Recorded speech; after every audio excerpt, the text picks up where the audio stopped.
Capítulo 9. A neurologia do livre-arbítrio. Somos responsáveis pelos nossos hábitos?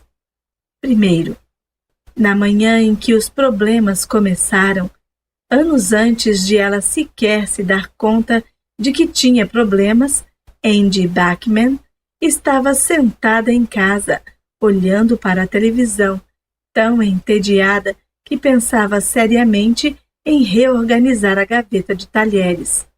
Sua filha mais nova entrara no jardim de infância umas poucas semanas antes, e suas duas filhas mais velhas estavam no ensino médio, com a vida repleta de amigos, atividades e fofocas que a mãe não tinha como entender. Seu marido, um agrimensor, muitas vezes saía para trabalhar às 8 e não voltava antes das 6. A casa estava vazia, a não ser por Bachman. Era a primeira vez em quase 2 décadas, desde que ela se casara aos 19 anos e engravidara aos 20, e seus dias foram tomados pela necessidade de preparar almoço para as meninas levarem à escola, brincar com elas de princesa e operar um serviço de transporte familiar que ela se sentia genuinamente sozinha. No colegial, seus amigos diziam que devia virar modelo. Ela era tão bonita assim, mas quando ela largou os estudos e casou-se com um guitarrista que acabou arranjando um emprego de verdade, contentou-se em apenas ser mãe. Agora eram 10h30. Suas 3 filhas estavam fora e Bachman recorrera de novo ao recurso de colar um papel em cima do relógio da cozinha, para se impedir de olhar para ele a cada 3 minutos. Ela não tinha ideia do que fazer depois disso. Naquele dia, fez um pacto consigo mesma. Se conseguisse aguentar até meio-dia sem enlouquecer, nem comer o bolo que estava na geladeira, ela sairia de casa e faria algo divertido. Passou os 90 minutos seguintes tentando decidir exatamente o que isso seria. Quando o relógio marcou 12 em ponto, ela passou maquiagem, pôs um vestido bonito, pegou o carro e foi até um cassino flutuante, a cerca de 20 minutos de sua casa. Mesmo ao meio-dia, numa quinta-feira, o cassino estava cheio de pessoas fazendo coisas que não eram assistir novela e dobrar a roupa limpa. Havia uma banda tocando perto da entrada. Uma mulher estava distribuindo drinks grátis. Bachman comeu camarão de um buffet. Toda aquela experiência parecia uma excentricidade, como se ela estivesse cabulando aula. Ela andou até uma mesa de blackjack, onde um carteador pacientemente explicou as regras.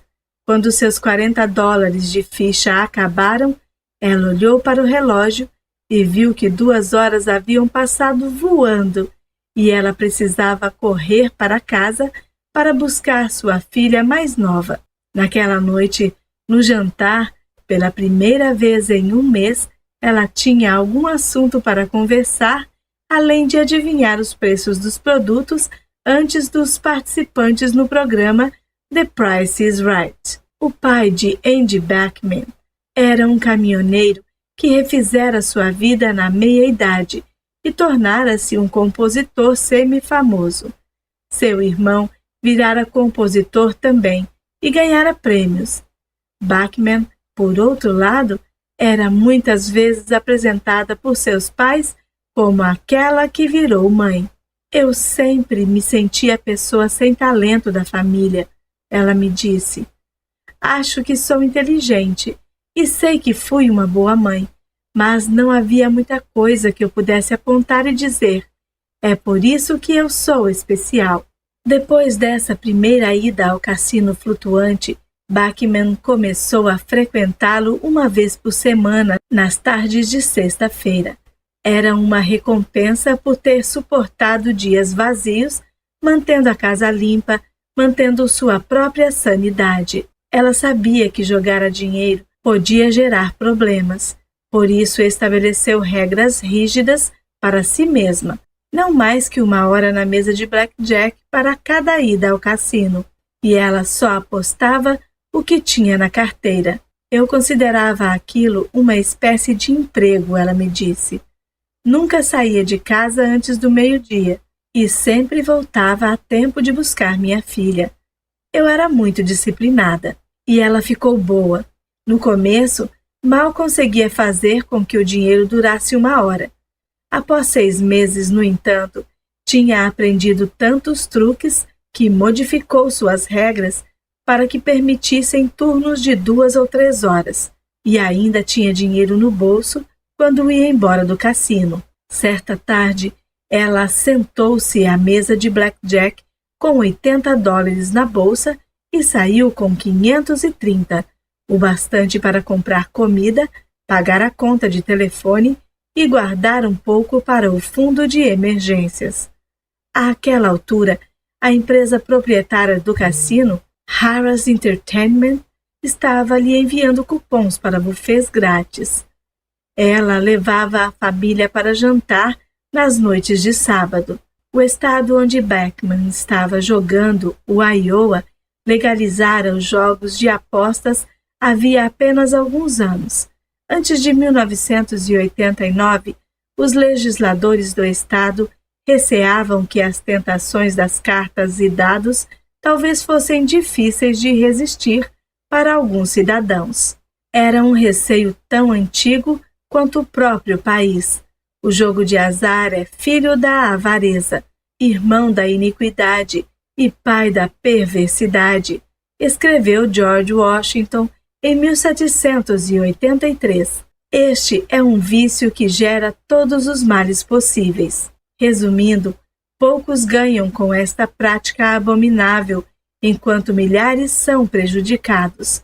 Proteger as pessoas de seus maus hábitos, na verdade, definir quais hábitos devem ser considerados maus para começo de conversa, é uma prerrogativa que os legisladores sempre tomaram avidamente para si. Prostituição, jogos de azar, venda de bebidas alcoólicas no dia de repouso, pornografia, empréstimos usuários, relações sexuais fora do casamento, ou, se seus gostos forem incomuns, dentro do casamento. São todos hábitos que diversas legislaturas já regularam, proibiram ou tentaram desincentivar com leis rígidas e muitas vezes ineficazes. Quando o Iowa legalizou os cassinos, os legisladores estavam receosos a ponto de restringir a atividade aos barcos fluviais e determinar que ninguém podia arriscar mais de $5 por aposta, com uma perda máxima de $200 por pessoa por visita. Dentro de uns poucos anos, no entanto, depois que alguns dos cassinos do estado mudaram-se para o Mississippi, onde não havia limites para as apostas, a Assembleia Legislativa do Iowa revogou essas restrições. Em 2010, os cofres do estado incharam com mais de $269 milhões de impostos sobre jogos de azar. Em 2000, os pais de Andy Bachman, ambos fumantes de longa data, começaram a revelar indícios de doenças pulmonares. Ela passou a ir de avião ao Tennessee para visitá-los a cada 2 semanas, comprando mantimentos e ajudando a preparar o jantar. Quando voltava para encontrar o marido e as filhas em casa, esses períodos agora pareciam ainda mais solitários.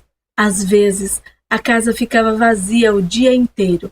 Era como se, na ausência dela, seus amigos tivessem se esquecido de convidá-la para fazer coisas, e sua família tivesse aprendido a se virar sozinha. Bachman estava preocupada com os pais, chateada porque o marido parecia mais interessado no seu trabalho do que nas ansiedades dela, e ressentida com as filhas que não percebiam que ela precisava delas agora, depois de todos os sacrifícios que fizera quando eram pequenas.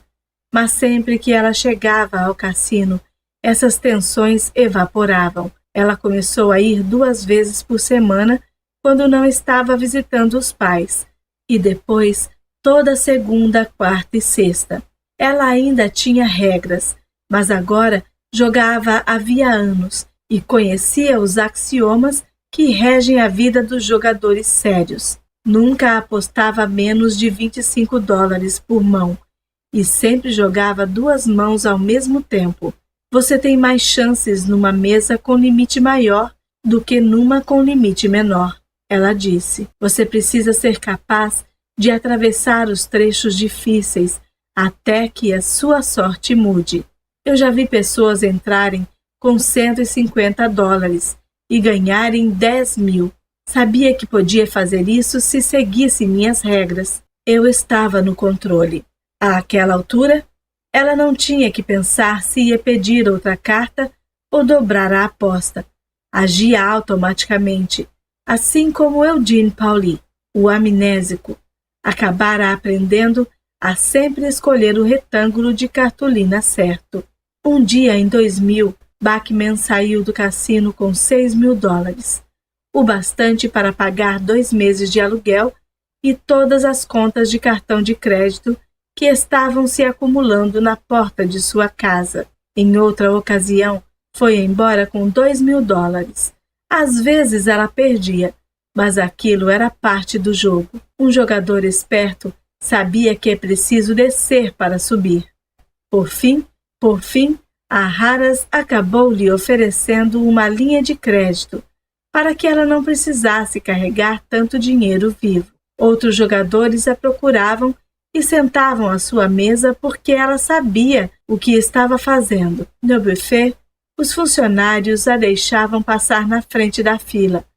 Eu sei jogar, ela me disse. Sei que isso parece a fala de alguém que tem um problema e não admite. Mas o único erro que eu cometia era não parar. Não havia nada de errado no jeito como eu jogava. As regras de Bachman tornaram-se mais flexíveis aos poucos, conforme aumentava o porte de seus ganhos e perdas. Houve um dia em que ela perdeu $800 em 1 hora. Depois ganhou 1.200 em 40 minutos. Então, sua sorte mudou de novo e ela foi embora com $4.000 de prejuízo.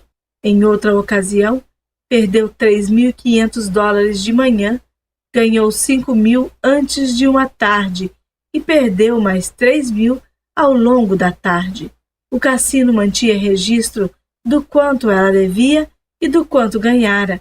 Ela própria parara de controlar isso. Então, certo mês, ela não tinha dinheiro suficiente no banco para pagar a conta de eletricidade. Ela pediu um pequeno empréstimo aos pais e depois outro. Pegou 2.000 emprestados no mês, 2.500 no mês seguinte. Não era nada demais, eles tinham dinheiro. Bachman nunca teve problemas com bebida, drogas ou comida em excesso. Era uma mãe normal, com os mesmos altos e baixos que todo mundo. Por isso a compulsão pelo jogo que ela sentia, a atração insistente que a deixava distraída ou irritadiça nos dias em que não ia ao cassino. O modo como ela se via pensando naquilo o tempo todo, a adrenalina que sentia quando estava ganhando, a pegou completamente desprevenida. Era uma sensação nova, tão inesperada, que ela mal percebeu ser um problema enquanto aquilo não se apoderou completamente da sua vida. Pensando em retrospecto, parecia que não houvera uma linha divisória. Um dia era divertido e no dia seguinte era incontrolável. Em 2001, ela estava indo para o cassino todos os dias.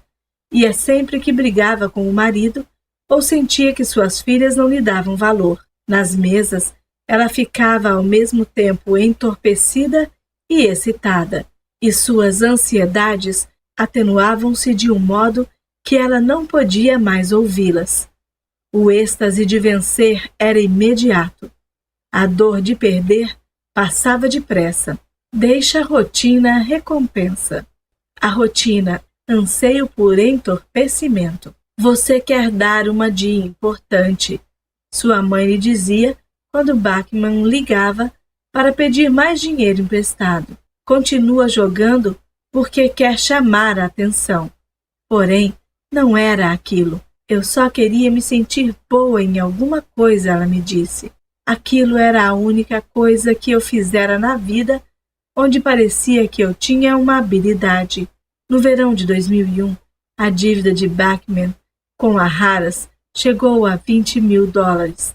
Ela vinha mantendo as perdas em segredo do marido, mas quando sua mãe finalmente cortou os empréstimos, ela não aguentou mais e confessou. Eles contrataram um advogado especializado em falências, cortaram seus cartões de crédito e sentaram-se à mesa da cozinha para traçar um plano para uma vida mais austera e responsável.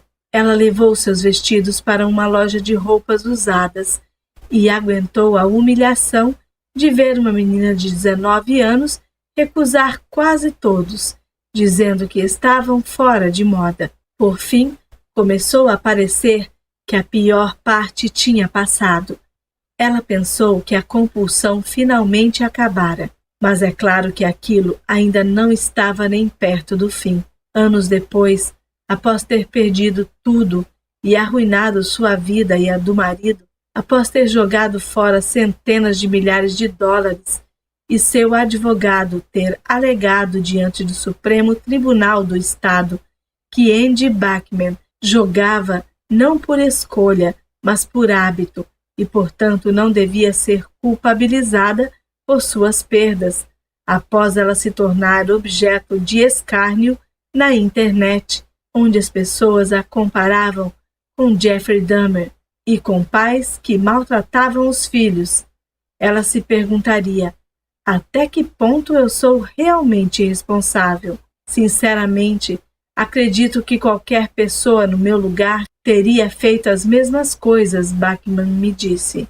Segundo, numa manhã de julho de 2008, um homem desesperado que estava passando as férias na costa oeste do país de Gales pegou o telefone e ligou para a emergência. Acho que matei minha mulher, ele disse. Ai, meu Deus! Achei que alguém tinha invadido a van. Eu estava brigando com aqueles meninos.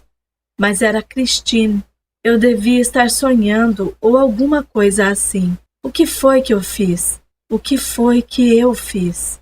10 minutos depois, os policiais chegaram e encontraram Brian Thomas chorando ao lado de sua van de acampamento.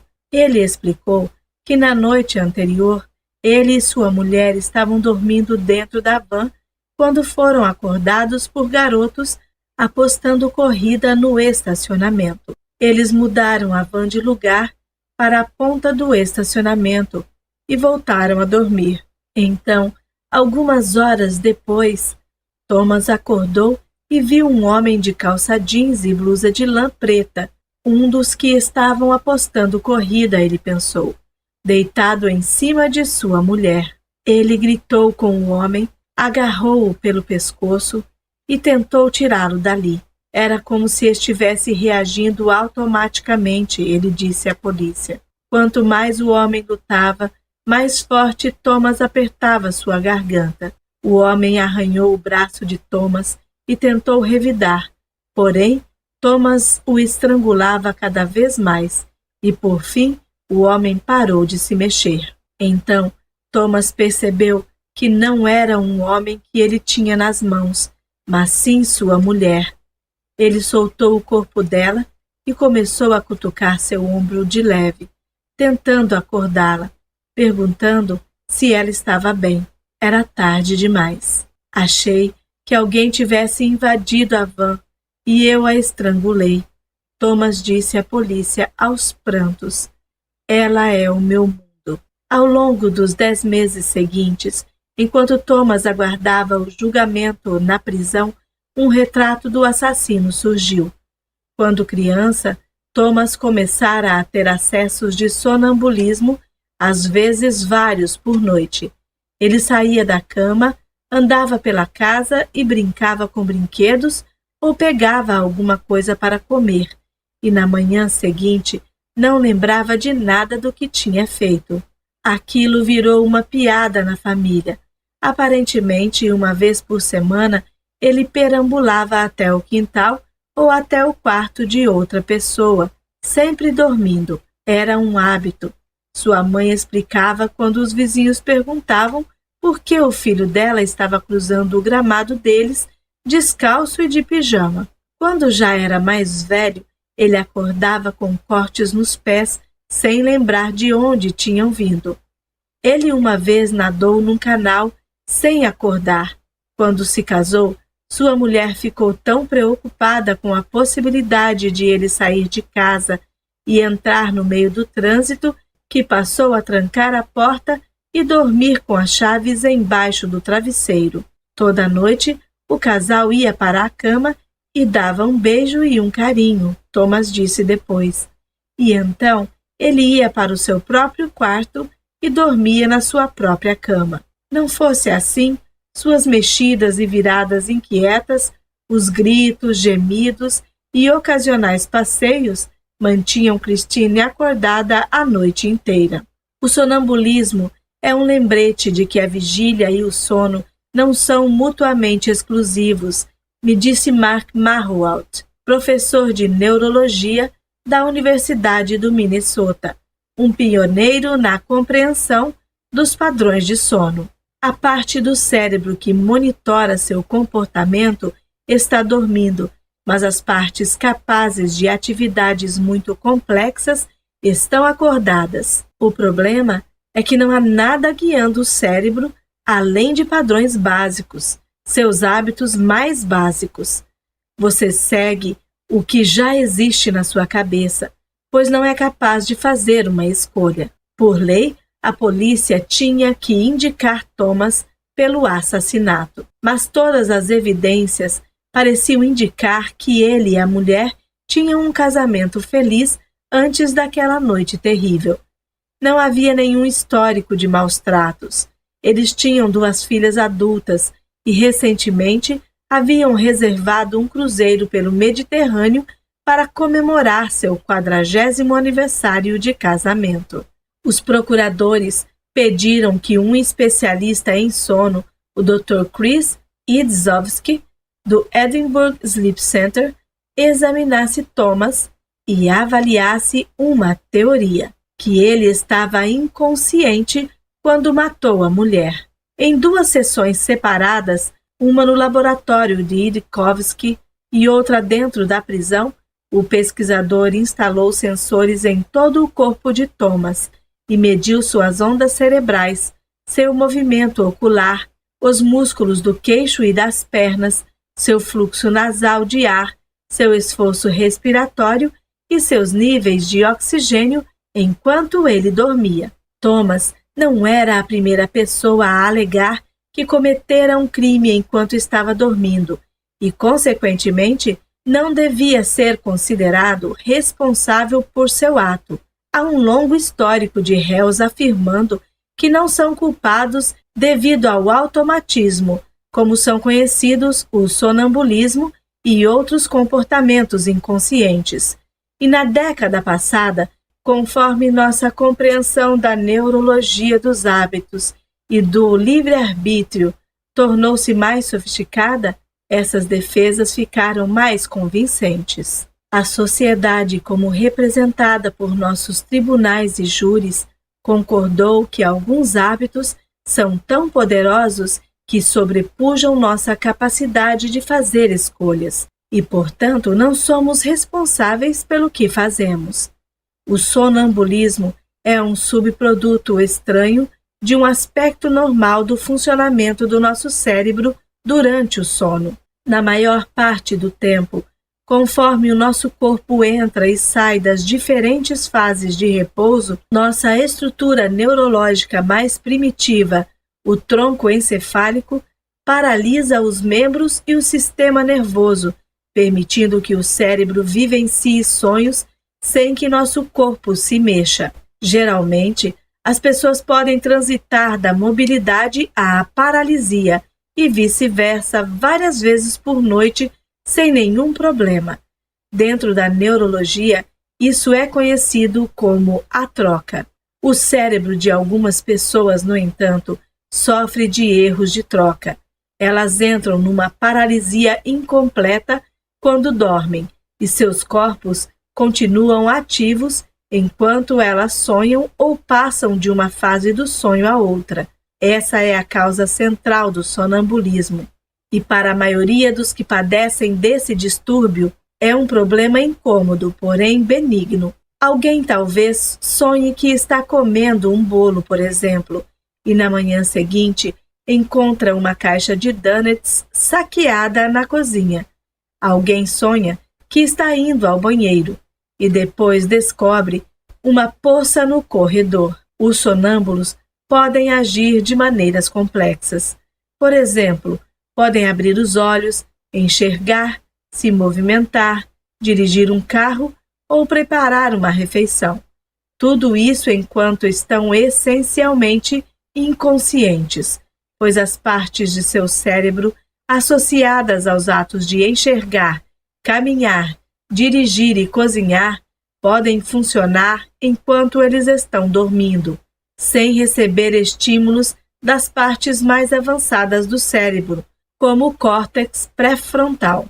Sabe-se de sonâmbulos que fervem água e fazem chá. Houve um que pilotou uma lancha.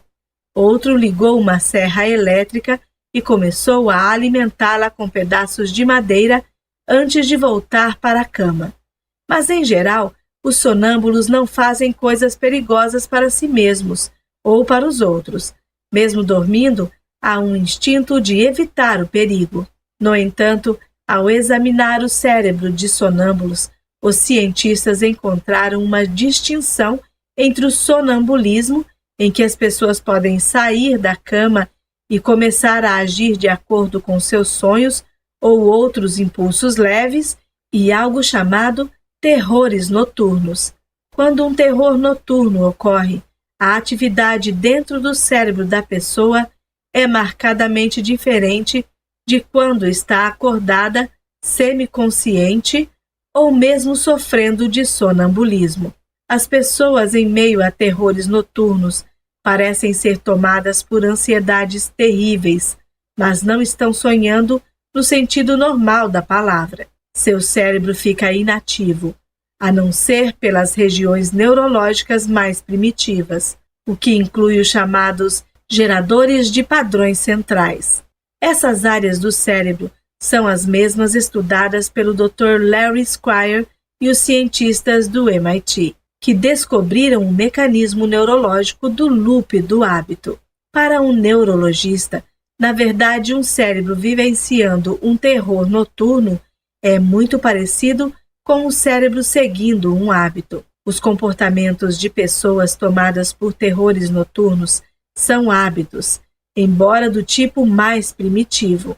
Os geradores de padrões centrais que funcionam durante um terror noturno são o lugar do qual vêm padrões comportamentais como andar, respirar, esquivar-se de um barulho alto ou lutar contra um agressor. Geralmente, não pensamos nesses comportamentos como hábitos, mas é isso que eles são. Comportamentos automáticos tão arraigados na nossa neurologia que, como mostram os estudos, podem acontecer quase sem receber estímulos das regiões superiores do cérebro. Porém, esses hábitos, quando ocorrem durante terrores noturnos, são diferentes num aspecto crucial. Já que o sono desativa o córtex pré-frontal e outras áreas superiores de cognição, quando um hábito de terror noturno é deflagrado, não há possibilidade de intervenção consciente. Se o hábito de lutar ou correr é ativado por um terror noturno, não há chance de alguém poder suplantá-lo com lógica ou razão. Pessoas com terrores noturnos não estão sonhando no sentido normal, disse Marwald, o neurologista. Não há enredos complexos como você e eu lembramos de um pesadelo. Se elas lembram de alguma coisa depois, é apenas uma imagem ou emoções, uma fatalidade iminente, um medo terrível, a necessidade de defender a si mesmas ou outra pessoa. Essas emoções são muito poderosas, no entanto. estão entre as deixas mais básicas para todos os tipos de comportamento que aprendemos ao longo de nossas vidas. Reagir a uma ameaça, fugindo ou nos defendendo, é algo que todos praticamos desde que éramos bebês. E quando essas emoções acontecem, e não há chance de o cérebro mais elevado situar as coisas num contexto, nós reagimos do modo como nossos hábitos mais profundos nos mandam reagir. Corremos, lutamos ou seguimos qualquer que seja o padrão comportamental onde foi mais fácil o cérebro se agarrar. Quando uma pessoa, em meio a um terror noturno, começa a se sentir ameaçada ou sexualmente excitada, duas das experiências de terror noturno mais comuns, ela reage de acordo com os hábitos associados a esses estímulos. Já houve pessoas, durante terrores noturnos, que pularam de telhados altos porque acreditavam estar fugindo de agressores. Já houve as que mataram seus próprios bebês porque acreditavam estar lutando com animais selvagens. Já houve as que estupraram seus cônjuges, mesmo enquanto a vítima implorava que elas parassem, pois uma vez que a pessoa dormindo ficou excitada, ela seguiu o hábito arraigado de satisfazer o impulso. O sonambulismo parece permitir alguma escolha, alguma participação de nosso cérebro mais elevado que nos manda ficar longe da beira do telhado. Alguém em meio a um terror noturno, no qual simplesmente segue o loop do hábito até onde quer que ele leve. Alguns cientistas suspeitam que os terrores noturnos talvez sejam genéticos. Outros dizem que doenças como o mal de Parkinson os tornam mais prováveis. Suas causas não são bem compreendidas, mas para várias pessoas os terrores noturnos envolvem impulsos violentos. A violência relacionada aos terrores noturnos parece ser uma reação a uma imagem concreta e assustadora que o indivíduo é capaz de descrever depois. Descreveu um grupo de pesquisadores suíços em 2009. Entre pessoas sofrendo de um certo tipo de distúrbio do sono, registrou-se a ocorrência de tentativa de agressão do parceiro de cama em 64% dos casos, com ferimentos em 3%. Tanto nos Estados Unidos quanto no Reino Unido, há um histórico de assassinos alegando que terrores noturnos os levam a cometer crimes que eles jamais teriam perpetrado conscientemente. 4 anos antes de Thomas ser preso, por exemplo, um homem chamado Jules Lowe foi absolvido da acusação de assassinar seu pai, de 83 anos, após alegar que o ataque ocorreu durante um terror noturno. Os promotores argumentaram que era extremamente implausível acreditar que Lowe estava dormindo enquanto socou, chutou e pisoteou seu pai durante mais de 20 minutos, deixando-o com mais de 90 ferimentos. O júri discordou e o absolveu. Em setembro de 2008, Donna Shepard Sanders, de 33 anos, quase asfixiou sua mãe segurando um travesseiro contra o seu rosto durante 30 segundos. Ela depois foi absolvida da tentativa de assassinato, alegando que agira enquanto estava dormindo. Em 2009, um soldado britânico admitiu ter estuprado uma adolescente, mas disse que estava dormindo e inconsciente enquanto se despia, baixava as calças dela e começava a fazer sexo.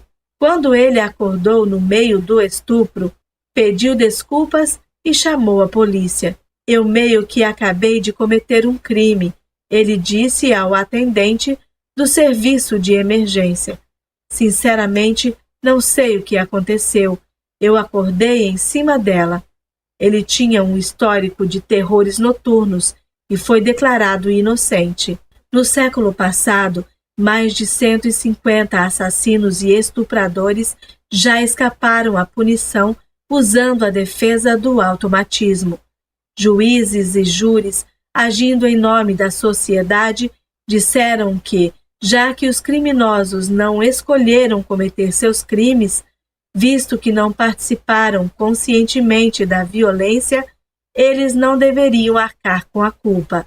Para Brian Thomas, também parecia uma situação em que um distúrbio do sono e não um impulso assassino era o responsável. Eu nunca vou me perdoar. Jamais, ele disse a um dos promotores. Por que eu fiz isso?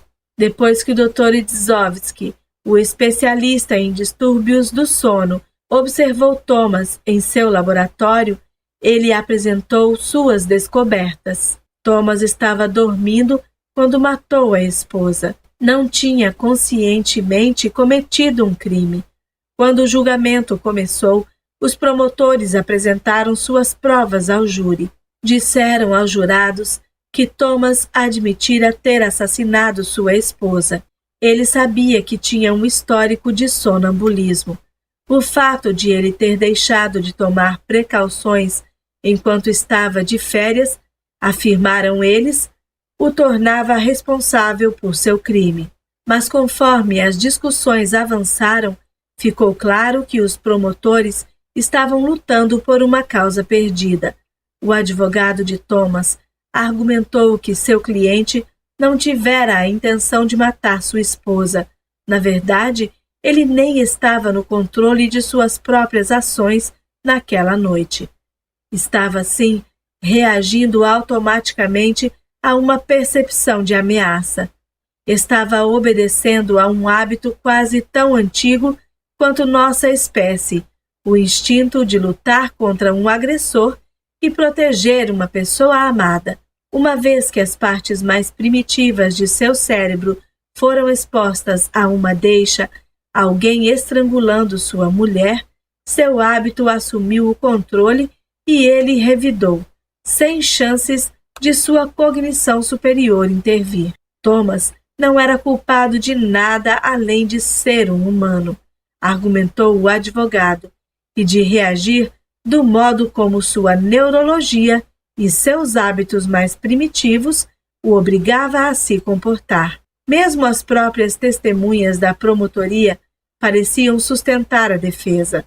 Embora Thomas soubesse que podia sofrer de sonambulismo, afirmaram os psicólogos da própria promotoria, não havia nada que lhe sugerisse, portanto, ser previsível que ele talvez matasse alguém. Ele nunca atacara ninguém durante o sono. Nunca tinha machucado sua esposa antes. Quando o chefe dos psiquiatras da promotoria depôs, o advogado de Thomas deu início a seu interrogatório. Parecia justo que Thomas fosse condenado por um ato que não tinha como saber que ia acontecer. A doutora Caroline Jacob disse que, na sua opinião, Thomas não podia ter previsto razoavelmente seu crime, e se fosse considerado culpado e sentenciado ao Broadmoor Hospital, onde residiam alguns dos criminosos mais perigosos e perturbados da Inglaterra, bem, o lugar dele simplesmente não é ali. Na manhã seguinte, o chefe da promotoria dirigiu-se ao júri. No momento do assassinato, o réu estava dormindo e sua mente não tinha controle do que seu corpo estava fazendo, ele disse. Chegamos à conclusão de que não mais seria benéfico ao interesse público continuar pleiteando por um veredito especial dos senhores. Portanto, não oferecemos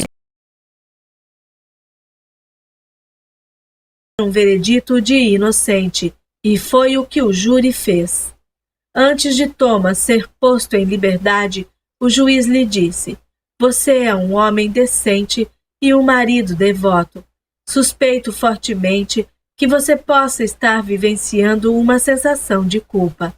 Aos olhos da lei, você não carrega nenhuma responsabilidade. Está dispensado. Parece um resultado justo." Afinal, Thomas obviamente ficou devastado com seu crime.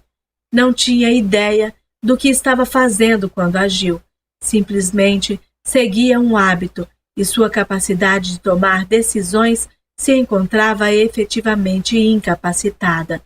Thomas é o assassino mais digno de compaixão que se pode conceber, alguém tão perto de ser ele próprio uma vítima que, quando o julgamento terminou, o juiz tentou consolá-lo. No entanto, muitas dessas mesmas desculpas podem ser aplicadas ao caso de Andy Beckman, a viciada em jogo.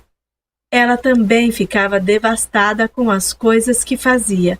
Ela diria depois que carrega uma sensação profunda de culpa e, como ficou provado, também estava seguindo hábitos profundamente arraigados que tornavam cada vez mais difícil a intervenção de uma decisão consciente. Terceiro, 3 anos depois de Andy Beckman declarar falência, seu pai faleceu. Ela passara os 5 anos anteriores viajando de avião entre sua casa e a dos pais, cuidando deles enquanto ficavam cada vez mais doentes. A morte dele foi um golpe. Então, 2 meses depois, a mãe de Andy morreu. Meu mundo inteiro se desintegrou, ela disse. Eu acordava toda manhã e por um segundo esquecia que eles tinham falecido. Então me assaltava o fato de que eles estavam mortos e eu sentia como se alguém estivesse pisando em cima do meu peito. Eu não conseguia pensar em mais nada. Não sabia o que fazer quando saía da cama. Quando os testamentos deles foram lidos, Beckman descobriu que tinha herdado quase $1 milhão. Ela usou 275 mil para comprar uma casa nova para sua família no Tennessee, perto de onde sua mãe e seu pai haviam morado, e gastou um pouco mais para fazer com que suas filhas crescidas se mudassem para perto, para que todos ficassem próximos. O jogo em cassinos era ilegal no Tennessee, e eu não queria cair de novo em padrões ruins. Ela me disse. Queria viver longe de qualquer coisa que me lembrasse de quando eu me sentia fora do controle. Ela mudou seus números de telefone e não deu seu novo endereço aos cassinos. Assim, parecia mais seguro. Então, passeando no carro por sua antiga cidade natal com o marido, recolhendo os últimos móveis de sua casa anterior, Andy começou a pensar nos seus pais. Como ela conseguiu que não tinha sido uma filha melhor. Ela começou a hiperventilar. Parecia o começo de uma crise de pânico. Fazia anos desde a última vez que jogara, mas naquele momento ela sentiu que precisava achar alguma coisa que distraísse sua mente da dor. Ela olhou para o marido. Estava desesperada. Aquilo era coisa de uma vez só. Vamos ao cassino, ela disse. Quando eles entraram, um dos gerentes a reconheceu de quando ela era frequentadora habitual e os convidou para o lounge dos jogadores. Ele perguntou como ela tinha andado, e tudo saiu numa enxurrada. A morte dos pais e como aquilo tinha sido duro para ela. Como estava exausta o tempo inteiro, como sentia que estava à beira de um colapso. O gerente soube escutar bem. Era uma sensação muito boa finalmente dizer tudo aquilo em que ela estava pensando e ouvir que era normal se sentir desse jeito. Então, sentou-se numa mesa de blackjack e jogou durante 3 horas. Pela primeira vez em meses, a ansiedade dissipou-se e virou um ruído de fundo. Ela sabia como fazer aquilo. Sua mente ficou em branco. Ela perdeu alguns milhares de dólares. A Harrah's Entertainment, empresa proprietária do cassino, era conhecida no ramo dos jogos de apostas pela sofisticação de seus sistemas de acompanhamento de clientes. A base desse sistema eram programas de computador bastante parecidos com os que Andrew Paul criou na Target, algoritmos previsivos que estudavam os hábitos dos jogadores e tentavam descobrir formas de convencê-los a gastar mais. A companhia atribuía aos jogadores um valor previsto de vida e os programas geravam calendários que previam a frequência com que eles frequentariam o cassino e o quanto gastariam. A empresa rastreava os clientes através de cartões de fidelidade, cupons para refeições grátis e vales dinheiro enviados pelo correio. Atendentes de marketing ligavam para a casa das pessoas para perguntar por onde elas tinham andado.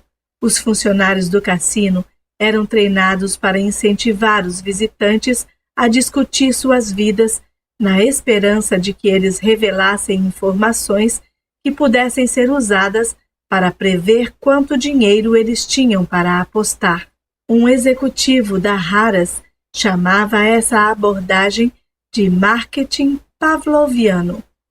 A empresa realizava milhares de testes todo ano para aperfeiçoar seus métodos.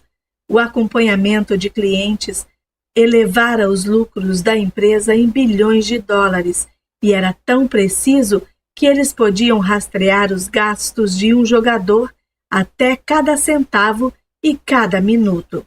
A Harrah's, é claro, estava muito ciente de que Bachman declarara falência uns poucos anos antes e se livrara de ter que pagar $20 mil em dívidas de jogo. Mas logo após sua conversa com o gerente do cassino, ela começou a receber telefonemas com ofertas de limusines grátis que a levariam para cassinos no Mississippi.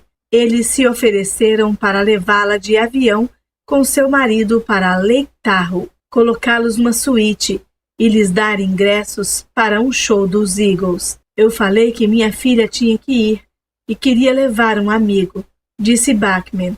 Não havia problema algum, respondeu a empresa. As passagens aéreas e a hospedagem de todos eram grátis. No show, ela sentou na primeira fila. A Harrah's lhe deu 10 mil para jogar como oferta da casa. As ofertas continuaram vindo. Toda semana outro cassino telefonava, perguntando se ela queria uma limusine, ingressos para shows, passagens de avião. Bachman insistiu no início, mas por fim começou a dizer sim toda vez que chegava um convite. Quando uma amiga da família mencionou que queria se casar em Las Vegas, Bachman deu um telefonema e no fim de semana seguinte eles estavam no palazzo. Há pessoas que nem sequer sabem que esse hotel existe, ela me disse. Eu telefonei e perguntei, e o atendente disse que o hotel é exclusivo demais para passar informações por telefone. O quarto era algo saído de um filme. Tinha 6 camas, um mezanino e uma banheira aquecida particular para cada quarto. Eu tinha um mordomo. Quando ela chegava aos cassinos, seus hábitos de jogo assumiam o controle assim que entrava. Ela muitas vezes jogava durante horas seguidas. Primeiro começava com apostas pequenas, usando só o dinheiro do cassino. Depois, as quantias ficavam maiores e ela reabastecia suas fichas com saques do caixa automático.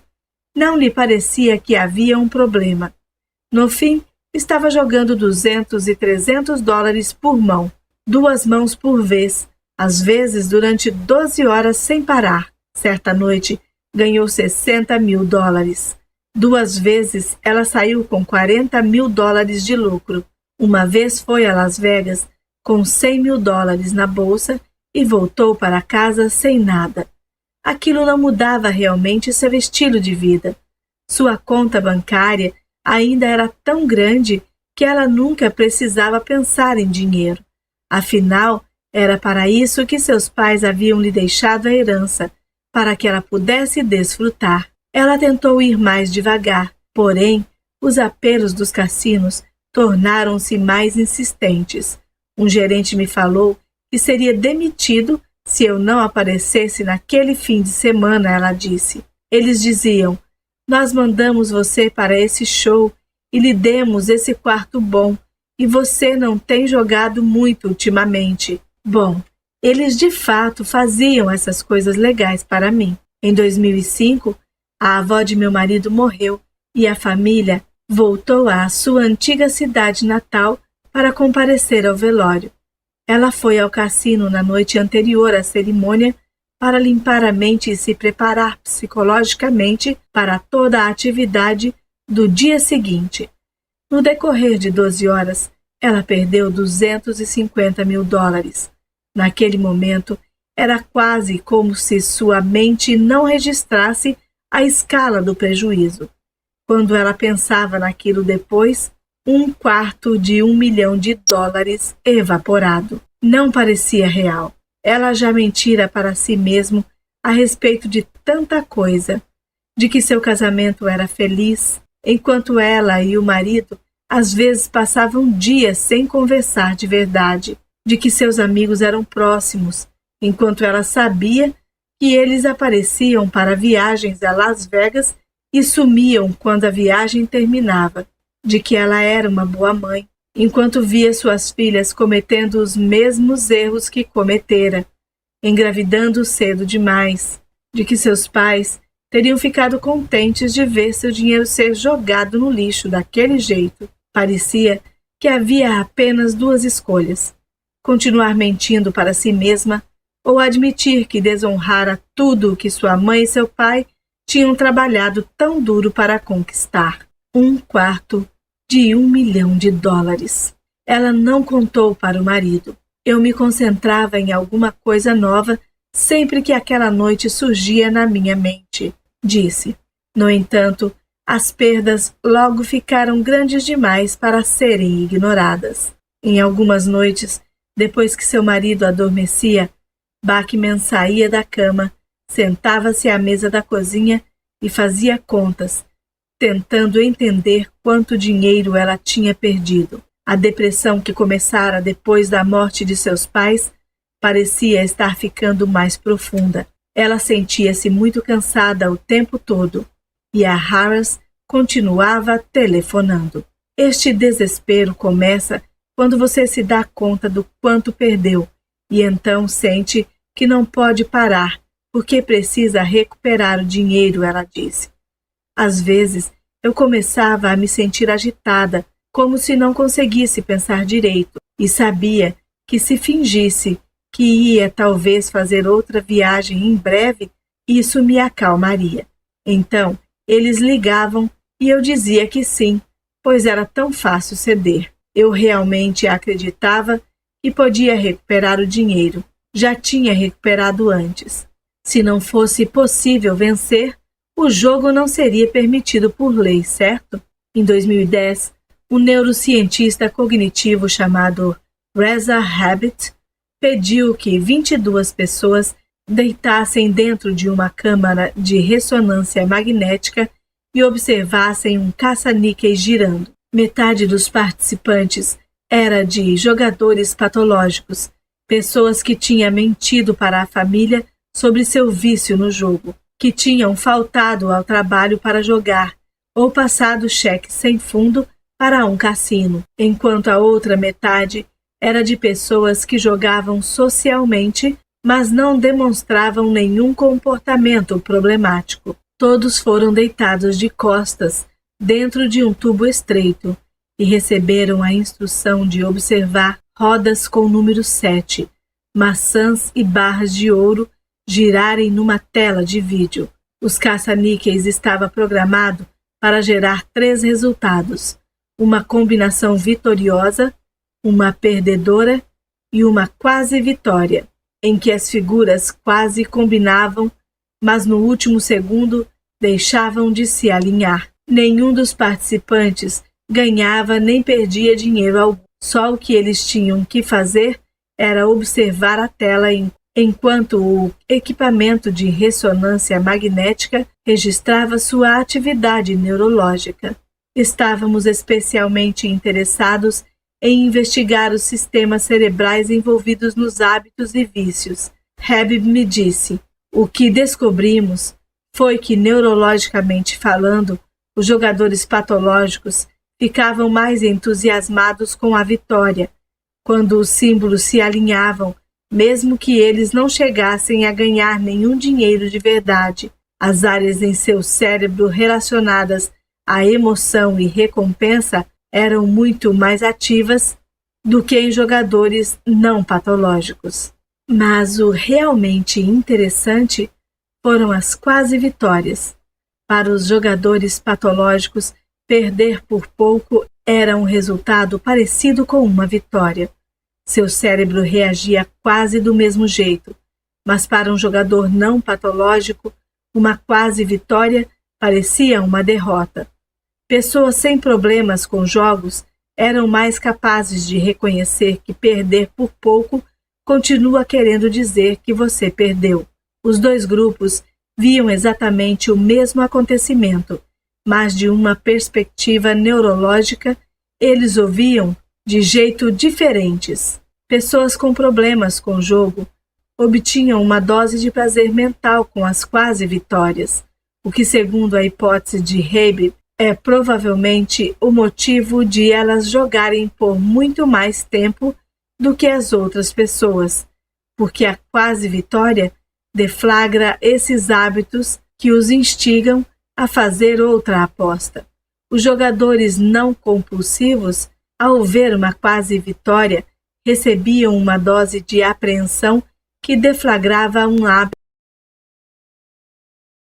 Eu deveria parar antes que fique pior. Não está claro se os cérebros dos jogadores compulsivos são diferentes porque eles nasceram assim ou se a exposição a caça-níqueis, poker online e cassinos pode alterar o funcionamento do cérebro. O que está claro é que diferenças neurológicas reais influenciam o modo como os jogadores patológicos processam informações, o que ajuda a explicar por que Andy Bachman perdia o controle toda vez que entrava num cassino. As empresas de jogos são muito cientes dessa tendência, é claro, e é por isso que nas últimas décadas os caça-níqueis têm sido reprogramados para gerar uma quantidade mais constante de quase vitórias. Os jogadores que continuam apostando depois de quase vencer são aquilo que tornam os cassinos,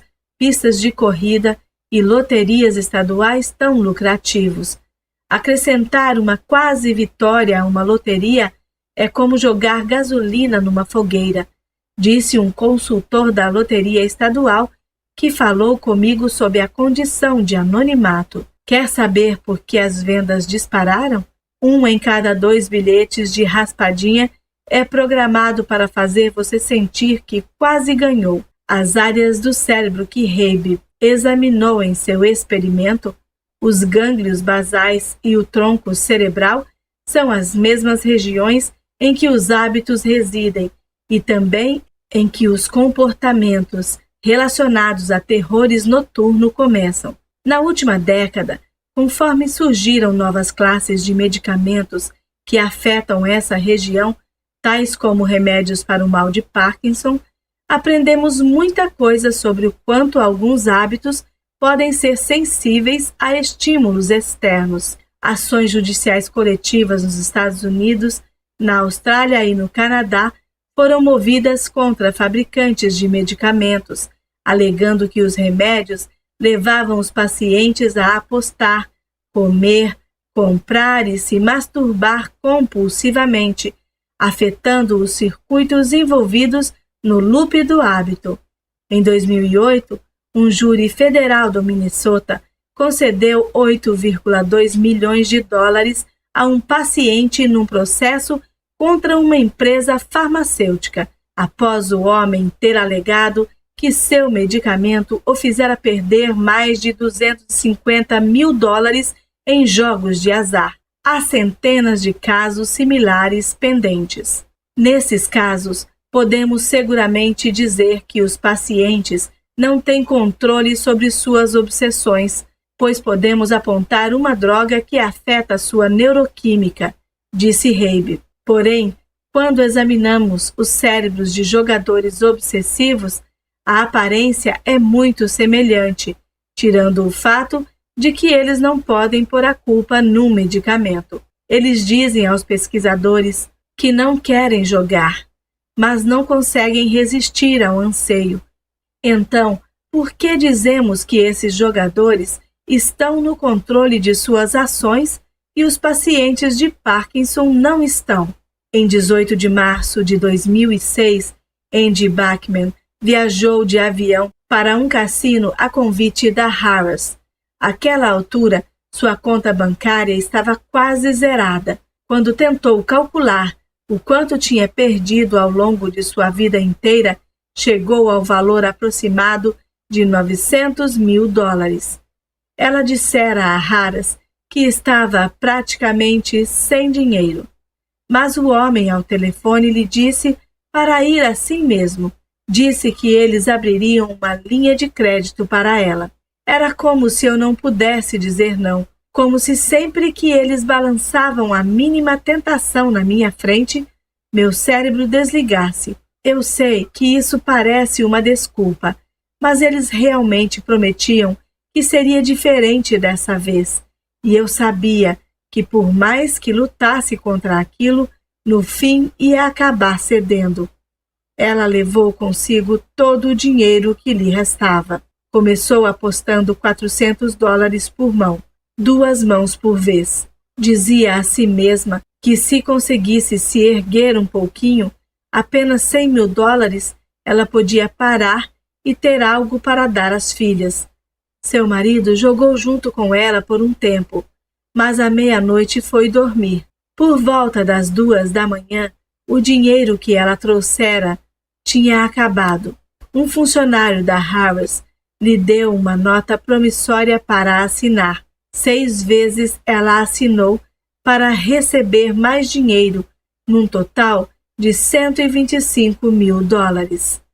Por volta das 6 da manhã, ela teve uma maré de sorte e suas pilhas de fichas começaram a crescer. Um punhado de gente se reuniu em volta.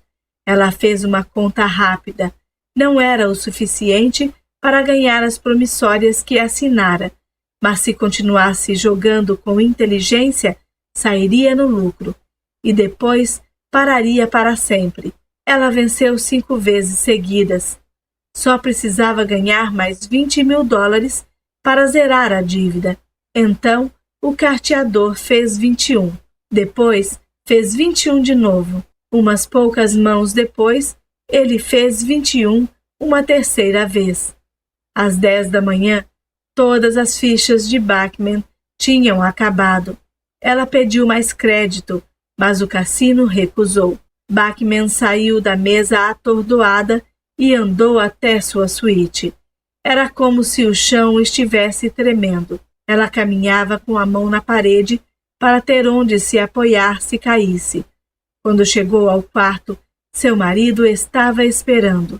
Acabou, ela disse para ele. Por que você não toma um banho e vai para a cama? Ele disse.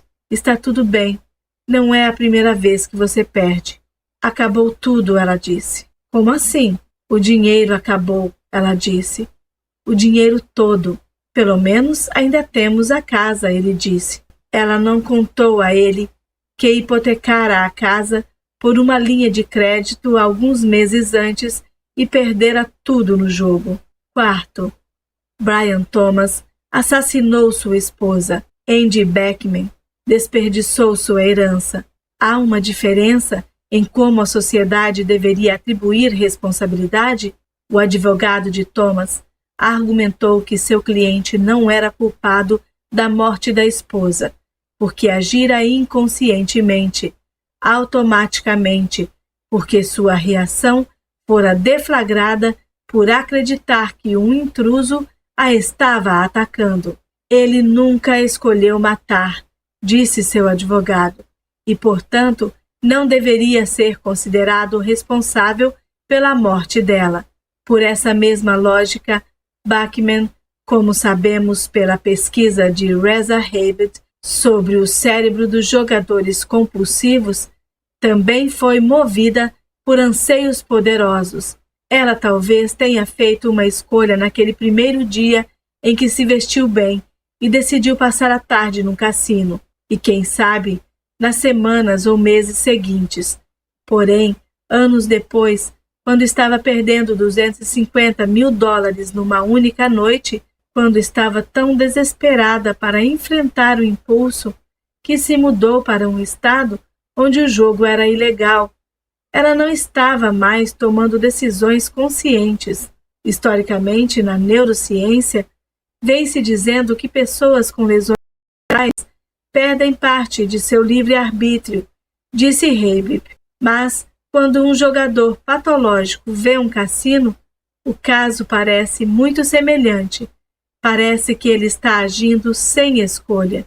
O advogado de Thomas argumentou de um modo que todos acreditaram que seu cliente cometera um engano terrível e carregaria a culpa pelo resto da vida. No entanto, não está claro que Bachman sente quase a mesma coisa? Me sinto tão culpada, tão envergonhada pelo que fiz, ela me disse. Sinto que decepcionei todo mundo. Sei que jamais vou conseguir compensar isso. Não importa o que eu faça. Dito isso, há uma distinção fundamental entre o caso de Thomas e o de Bachman. Thomas assassinou uma pessoa inocente. Cometeu o que sempre foi o mais grave dos crimes. Andy Bachman perdeu dinheiro. As únicas vítimas foram ela mesma, sua família e uma empresa de $27 bilhões que lhe emprestou $125 mil. Thomas foi liberado pela sociedade. Bachman foi considerada responsável por seus atos. 10 meses depois que Bachman perdeu tudo, a Harris tentou receber o dinheiro do seu banco. As notas promissórias que ela assinou voltaram e por isso a Harris a processou, exigindo que Bachman pagasse suas dívidas com um adicional de $375 mil de multa, efetivamente uma punição civil por ter cometido um crime. Ela os processou de volta, alegando que ao estender seu crédito a suítes grátis e a bebida, a Harris se aproveitara de alguém que eles sabiam que não tinha controle sobre seus hábitos. Seu caso percorreu todas as instâncias até a Suprema Corte Estadual. O advogado de Bachman, usando argumentos parecidos com o que Thomas usara em defesa do assassino, disse que ela não deveria ser considerada culpada porque estava reagindo automaticamente a tentações que a Harris pôs na frente dela. Ele argumentou que uma vez que as ofertas começavam a vir, quando ela entrava no cassino, seus hábitos assumiam o comando e era impossível controlar seu comportamento.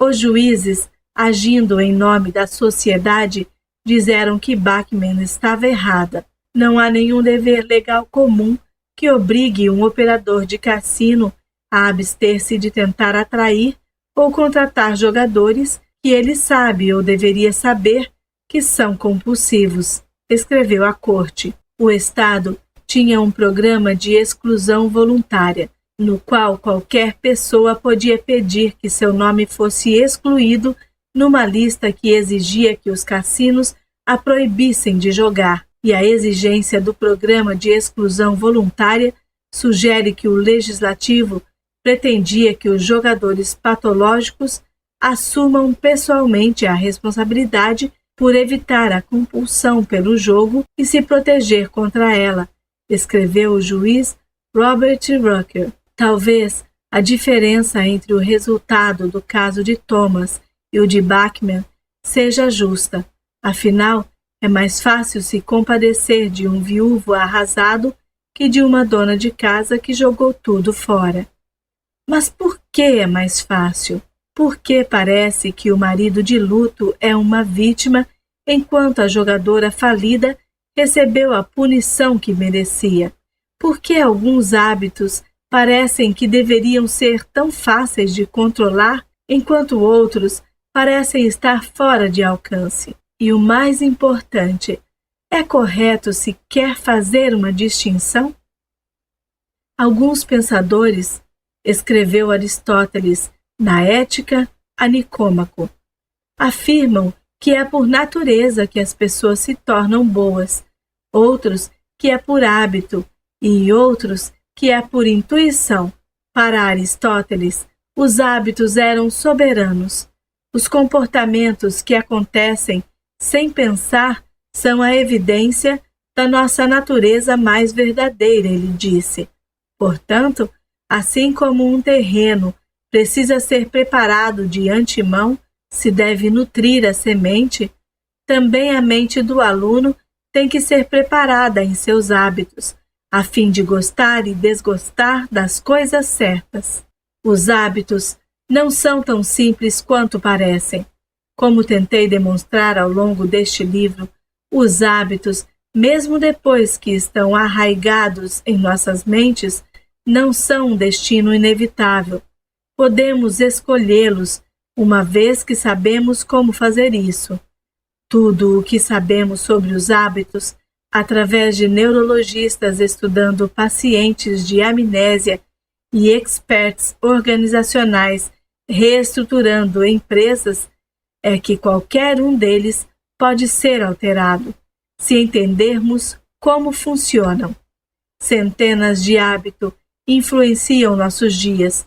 Eles orientam o modo como nos vestimos de manhã, como falamos com nossos filhos e adormecemos à noite. Eles afetam o que comemos no almoço, como realizamos negócios e se vamos fazer exercícios ou tomar uma cerveja depois do trabalho. Cada um e oferece uma recompensa única. Alguns e outros são apoiando-se em gatilhos emocionais e oferecendo prêmios neuroquímicos sutis.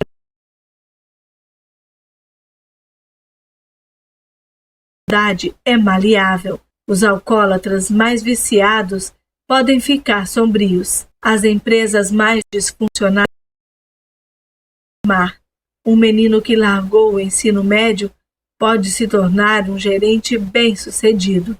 No entanto, para modificar um hábito, você precisa decidir mudá-lo.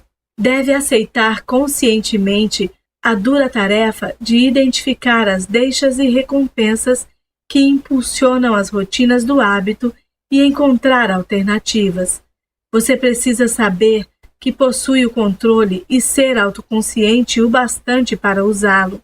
E cada capítulo deste livro é dedicado a ilustrar um aspecto diferente de por que esse controle é real. Por isso, embora tanto Andy Bachman quanto Brian Thomas tenha feito variações da mesma alegação de que eles haviam agido por hábito, de que não tinham controle sobre suas ações, porque esses comportamentos aconteciam automaticamente, parece justo que eles devam ser tratados de modo diferente. Andy Bachman só deve ser considerada responsável e Brian Thomas libertado, porque Thomas nunca soube que os padrões que o levaram a matar sequer existiam, muito menos que ele podia dominá-los.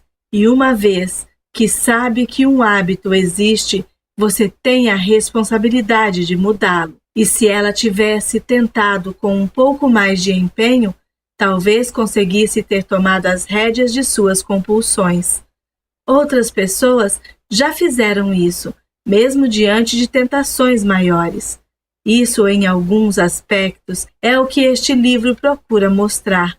Talvez um assassino sonâmbulo possa argumentar de forma plausível que não estava ciente de seu hábito e que, portanto, não é responsável por seu crime. Mas quase todos os outros padrões que existem na vida da maioria das pessoas, o modo como comemos, dormimos e falamos com nossos filhos, como gastamos sem pensar o nosso tempo, atenção e dinheiro, são hábitos que sabemos que existem. E uma vez que você entende que os hábitos podem mudar, você tem a liberdade e a responsabilidade de transformá-los. Quando você entende que os hábitos podem ser reconstruídos, o poder do hábito torna-se mais fácil de controlar e a única opção que resta é pôr as mãos à obra. Toda a nossa vida, nos disse William James no prólogo, na medida em que tem forma definida, não passa de uma massa de hábitos, práticos, emocionais e intelectuais, sistematicamente organizados para nossa felicidade ou nosso sofrimento e nos conduzindo irresistivelmente rumo ao nosso destino, qualquer que seja ele. James, que morreu em 1910, vinha de uma família cheia de realizações. Seu pai era um teólogo rico e prestigiado.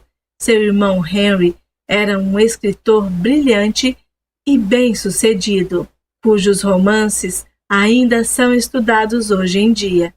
William, já com mais de 30 anos, era a pessoa não realizada da família. Ele foi doente quando criança. Quis tornar-se pintor. Depois se inscreveu na faculdade de medicina e mais tarde partiu para juntar-se a uma expedição pelo rio Amazonas. Então, abandonou isso também. Ele se torturava em seu diário por não ser bom em nada e, além disso, não tinha certeza se podia melhorar. Na faculdade de medicina, visitara um hospital para doentes mentais e vira um homem se jogando contra uma parede. Um médico explicou que o paciente sofria de alucinações.